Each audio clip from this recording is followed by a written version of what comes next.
Hello friends, എല്ലാവർക്കും നമസ്കാരം. നിങ്ങളേവരും കാത്തിരിക്കുന്ന രേവതിയുടെയും സച്ചിയുടെയും ഇന്നത്തെ വിശേഷത്തിലേക്ക് എല്ലാ കൂട്ടുകാർക്കും സ്വാഗതം. എല്ലാവർക്കും നല്ലൊരു ദിവസം ആശംസിച്ചുകൊണ്ട് തന്നെ വിശേഷത്തിലേക്ക് കിടക്കാം. ലൈക്ക് ചെയ്യാനും ഹൈപ്പ് ചെയ്യാനും മറക്കരുത് കേട്ടോ. അപ്പോൾ തുടങ്ങുമ്പോൾ തന്നെ കാണിക്കുന്ന നമ്മുടെ സച്ചിനെ രേവതിനെയാണ്. സച്ചിൻ രേവതി ഭയങ്കര വിഷമിച്ചിരിക്കുകയാണ് കേട്ടോ. അപ്പോൾ ഒരു ചെറിയ പാട്ടൊക്കെ ഇടുന്നുണ്ട്. അത് കഴിഞ്ഞാണ് ഇവരെ കാണിക്കുന്നത്. അങ്ങനെ നമ്മുടെ രേവതി ഇങ്ങനെ മനസ്സിലല്ല സച്ചിയോട് പറയുകയാണ്, അല്ലെങ്കിലും ശ്രുതി ഇനിയിപ്പം എവിടെയായിരിക്കും പോയിട്ടുണ്ടായിരിക്കുക? അത് പിന്നെ മീരയുടെ വീട്ടിലായിരിക്കുന്നു സച്ചി. അപ്പം രവീന്ദ്രൻ പറഞ്ഞു, എന്തൊക്കെയാടാ മോനെ ഈ കുടുംബത്തിൽ നടക്കുന്നത്? സമയം ശരിയല്ലെന്നാ തോന്നുന്നത്. ഓ, സമയമൊക്കെ ശരിയാച്ചാ, ഇവിടെ താമസിക്കുന്ന മനുഷ്യരാണ് ശരിയല്ലാത്തത്, അതാണ് പ്രശ്നം. അതിനെല്ലാവരും പ്രശ്നക്കാരനല്ലല്ലോ മോനെ. രേവതി വന്നിട്ട് ഇന്നേ വരെ ഈ വീട്ടിൽ എന്തെങ്കിലും പ്രശ്നം ഉണ്ടായിട്ടുണ്ടോ? ഇല്ലല്ലോ. അപ്പം രേവതി പറഞ്ഞു, ഇപ്പോഴത്തെ പ്രശ്നത്തിന് കാരണം ശ്രുതി ഒരുത്തിയാ, വേറെ ആരും നമുക്ക് കുറ്റപ്പെടുത്താൻ പറ്റത്തില്ലല്ലോ അച്ഛാ. ആ അതേ മോളെ, നീ പറഞ്ഞത് ശരിയാണ്. അവൾ പറഞ്ഞതെല്ലാം കള്ളത്തരമൊക്കെ തന്നെയാണ്. ഇനി എങ്ങനെയാണോ അവളെ ഞാൻ സഹിക്കുക, അല്ലെങ്കിൽ അവൾ ഈ വീട്ടിൽ കയറ്റുക? ഓ, എന്തിനായിരിക്കും ഇങ്ങനെയൊക്കെ അവൾ ചെയ്തത്? നമ്മളെയൊക്കെ വെറും മണ്ടന്മാരാക്കി കളഞ്ഞില്ലേ? ഓ, എനിക്കാണെ ഒരു ആലോചിച്ചിട്ടൊരു എത്തും പിടിയും കിട്ടുന്നില്ല എന്ന് പറഞ്ഞപ്പോഴത്തേക്കും സച്ചു പറഞ്ഞു, അവൾ ശൂത്രശാലിയാണെന്നും അതുപോലെ അവൾ എന്തോ മറച്ചു പിടിക്കുന്നുണ്ടെന്നും അവൾ ഈ വീട്ടിൽ കയറി അന്ന് മുതൽ എനിക്ക് മനസ്സിലായതാ. അന്ന് ഞാൻ പറഞ്ഞതാ, അതാരും ചെവിക്കൊണ്ടില്ല. നല്ലവളായിട്ടേ അവൾ അഭിനയിക്കുകയായിരുന്നു. അപ്പം രേവതി പറഞ്ഞു, അമ്മ നല്ല ദേഷ്യത്തിലാണ്, ഇനിയിപ്പോൾ ഈ വീട്ടിൽ കയറ്റുമെന്ന് എനിക്ക് തോന്നുന്നില്ല.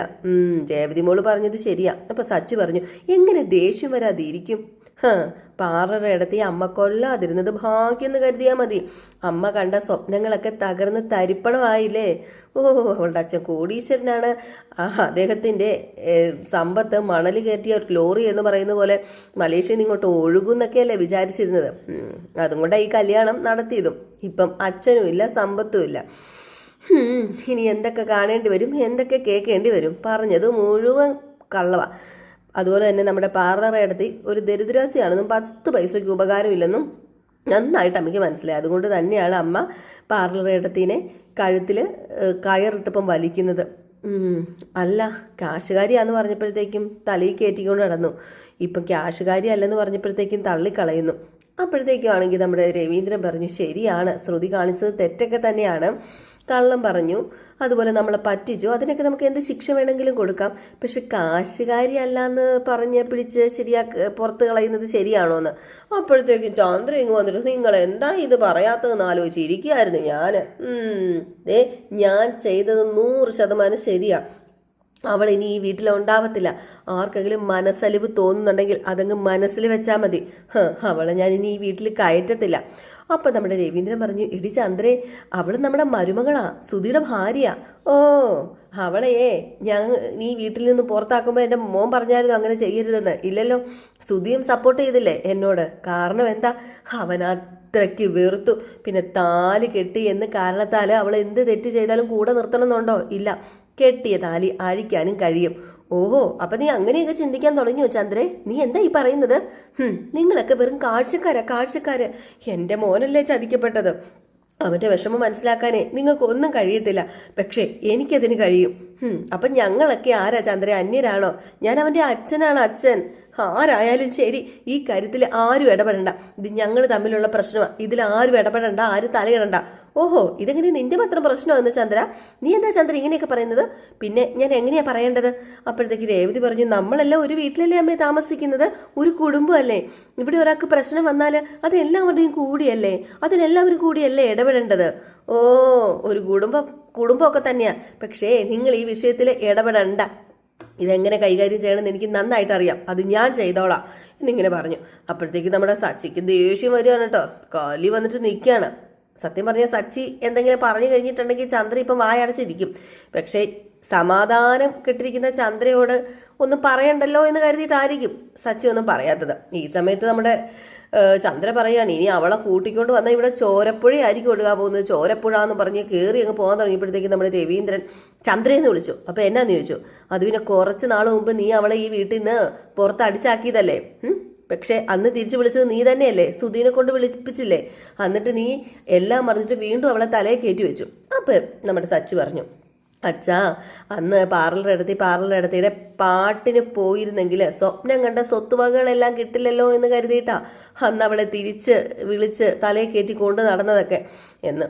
ഇത് കേട്ടപ്പോഴത്തേക്ക് നമ്മുടെ രവീന്ദ്രന് കലി വന്നിട്ട് പറഞ്ഞു, അവൻ പറയുന്നതിൽ എന്ത് തെറ്റാടി ഇരിക്കുന്നത്, അവൻ പറയുന്നത് ശരിയല്ലേ, അവൻ പറയുന്നത് എല്ലാം ശരിയാണ് എന്ന് പറഞ്ഞപ്പോഴത്തേക്ക് നിങ്ങൾ ശരി വെച്ചോണ്ട് അവിടെ ഇരുന്നോ, ആരൊക്കെ എന്തൊക്കെ പറഞ്ഞാലും ഞാൻ അവളെ ഇനി വീട്ടിൽ കയറ്റത്തില്ലെന്ന് പറഞ്ഞപ്പോഴത്തേക്കും ഇനിയിപ്പം വീട്ടിൽ കയറ്റിയിട്ട് കാര്യമില്ലല്ലോ, ഇപ്പം സ്വത്തും വകകളൊന്നും ഇല്ലല്ലോ, അപ്പം പിന്നെ വീട്ടിൽ കയറ്റേണ്ട കാര്യമില്ലല്ലോ എന്ന് പറഞ്ഞപ്പോഴത്തേക്കും നമ്മുടെ ചന്ദ്ര പറഞ്ഞു, പിന്നെ നീ എന്ത് വേണമെങ്കിലും വിളിച്ചു പറഞ്ഞോ, എന്നെയും എൻ്റെ മകനെയും അവള് ചതിച്ചു, ഇനി അവർ രണ്ടു വഴിക്കാം, നിങ്ങൾ ആരും ഇത് കൂട്ടിക്കെട്ടാൻ നോക്കണ്ട, ഞാൻ സമ്മതിക്കത്തില്ല എന്ന് പറഞ്ഞു ചന്ദ്ര വീണ്ടും വിറച്ചതുള്ളിൽ കയറി പോയി കേട്ടോ. അപ്പം ചന്ദ്രയ്ക്ക് ഇനിയിപ്പം നമ്മുടെ ശ്രുതിനെ വേണ്ട സച്ചി പറഞ്ഞതുപോലെ തന്നെ, കാരണം പൈസയൊന്നും ഇല്ലാത്ത നമ്മുടെ ശ്രുതിനെ ആവശ്യമില്ലല്ലോ. അപ്പോഴത്തേക്ക് നമ്മുടെ രവീന്ദ്രൻ രേവതിയോടും സച്ചിയോടും പറഞ്ഞു, അയ്യോ കുടുംബത്തിൻ്റെ സമാധാനം നഷ്ടപ്പെട്ടല്ലോ മക്കളെ, വിഷയം വേറെ വഴിക്ക് ആയല്ലോ, ഇനിയിപ്പോൾ എന്ത് ചെയ്യുമെന്നറിയത്തില്ലല്ലോ എന്ന് പറഞ്ഞ് വിഷമിച്ചിരിക്കുകയാണ്.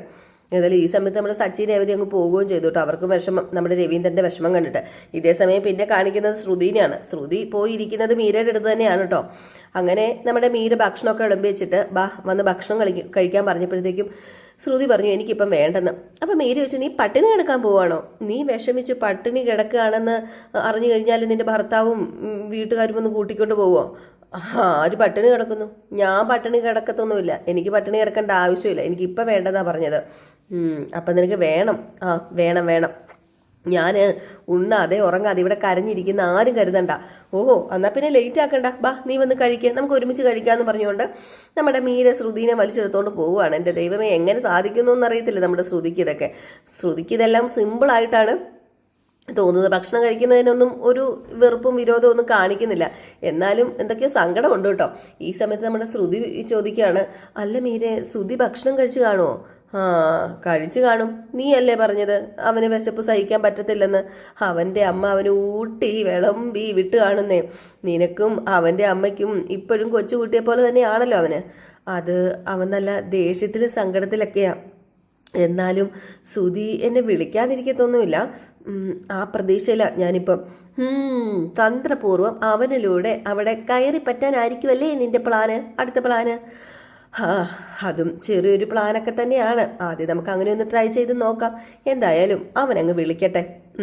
നീ കള്ളം പറഞ്ഞവനെ ചതിച്ചിട്ട് ഒരക്ഷരം മിണ്ടിയില്ല, നിന്നോടൊന്നും പറഞ്ഞുമില്ല ചെയ്തുമില്ല. വേറെ ആരെങ്കിലും ആണെങ്കിലുണ്ടല്ലോ, നിന്റെ കൈയും കാലും വെട്ടിക്കളഞ്ഞിട്ട് തല്ലി ഓടിച്ച് വെളിയിലിറങ്ങിയനെ. അവൻ ആളൊരു സോഫ്റ്റ് ആയതുകൊണ്ട് നീ രക്ഷപ്പെട്ടു. പിന്നെ നീയേ അവനെ കള്ളം പറഞ്ഞ് പറ്റിച്ചതൊക്കെ അവൻ സോഫ്റ്റ് ആയതുകൊണ്ടാണല്ലോ. അല്ലെങ്കിൽ അവൻ കണ്ണടച്ചതെല്ലാം വിശ്വസിക്കുവോ? അവനെ ഉപയോഗിച്ച് അവിടെ കയറി പറ്റാന്നാണ് നിന്റെ പ്ലാനെങ്കിലേ, പിന്നെ എന്തിനാ നീ അവൻ വിളിക്കാൻ വേണ്ടി വെയിറ്റ് ചെയ്യുന്നത്? നീ അങ്ങോട്ട് വിളിക്കവനെ. അത് പിന്നെ അവനാകെ അപ്സെറ്റായിട്ട് ഇരിക്കുകയായിരിക്കും, നല്ല ദേഷ്യം കാണും എന്നോട്. ഞാനിപ്പം അങ്ങോട്ട് വിളിച്ചാൽ ശരിയാവത്തില്ല. ഓഹോ, അവൻ നല്ല ദേഷ്യത്തിലാണെങ്കിൽ നിന്നെ ഇങ്ങോട്ട് വിളിക്കില്ല. നീ വെയിറ്റ് ചെയ്യുന്നത് വെറുതെയാ. ആണുങ്ങൾ അങ്ങനെയാ. അല്ല, അവൻ എന്നോട് ദേഷ്യത്തിലായിരിക്കാം മീര, പക്ഷേ അവൻ എന്നെ ഒരിക്കലും മറക്കത്തില്ല. അവൻ എന്നെ അത്രമാത്രം സ്നേഹിക്കുന്നുണ്ട്. ഞാനില്ലാതെ ശ്രുതിക്ക് ജീവിക്കാൻ കഴിയില്ല.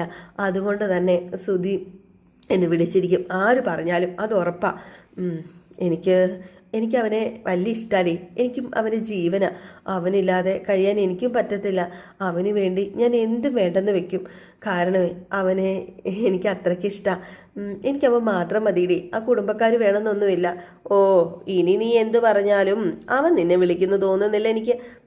നോക്കാം നമുക്ക്, നീ അതൊന്നും ആലോചിക്കണ്ട, നീ ഭക്ഷണം കഴിക്കുക എന്ന് പറഞ്ഞു.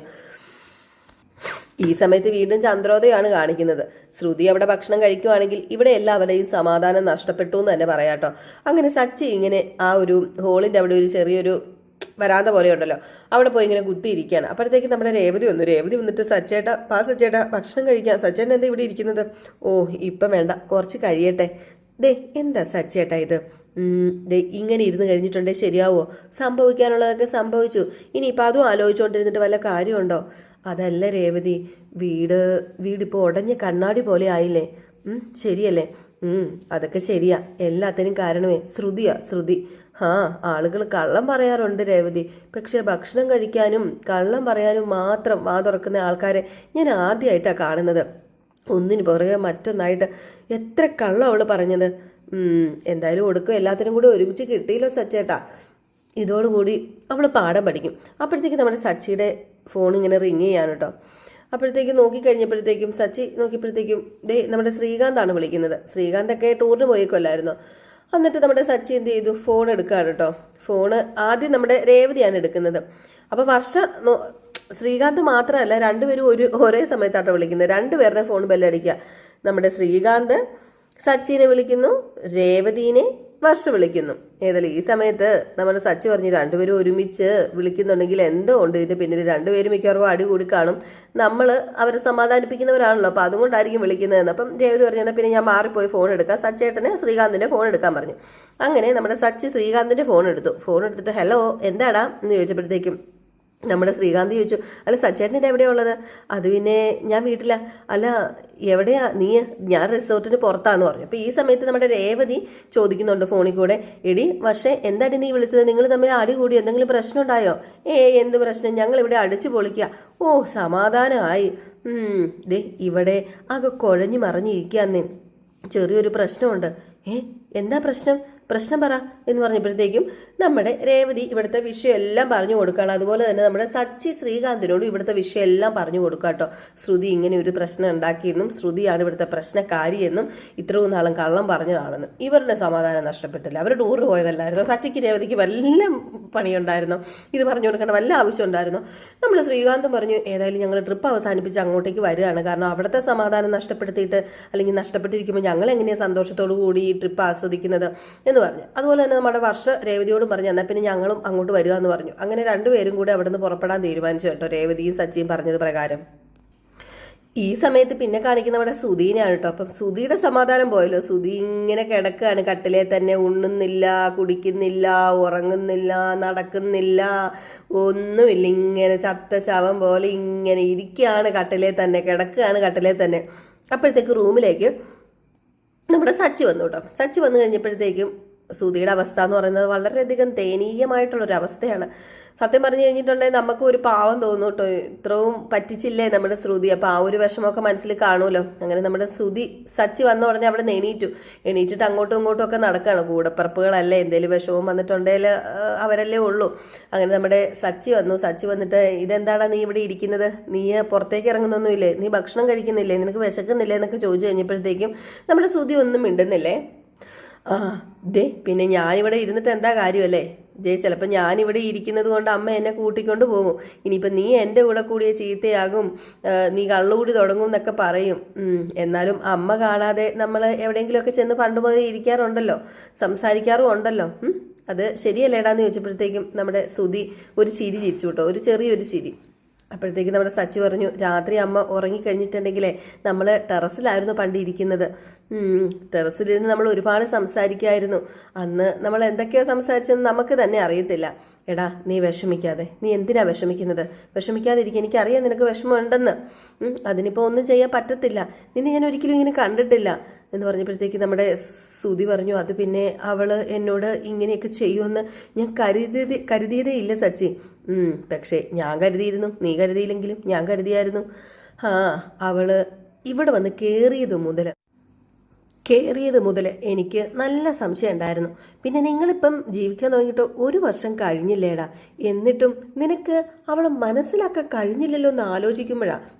അത് ചിലപ്പോൾ അവളുടെ കഴിവ് തന്നെ ആയിരിക്കും. അതിന് നിന്റെ കഴിവുകേടിനെ കുറ്റം പറഞ്ഞിട്ട് കാര്യമില്ലല്ലോ എന്ന്. അപ്പോഴൊന്നും നമ്മുടെ സുധിക്കൊന്നും പറയാനില്ല കേട്ടോ. സുധി എണീറ്റിട്ട് പറഞ്ഞു അത് പിന്നെ അങ്ങനെ അവളെ സംശയിക്കാൻ മാത്രം എനിക്കൊന്നും തോന്നിയിട്ടില്ല. നീ പറഞ്ഞതുപോലെ ചിലപ്പോൾ അതെൻ്റെ കഴിവുകേടായിരിക്കും.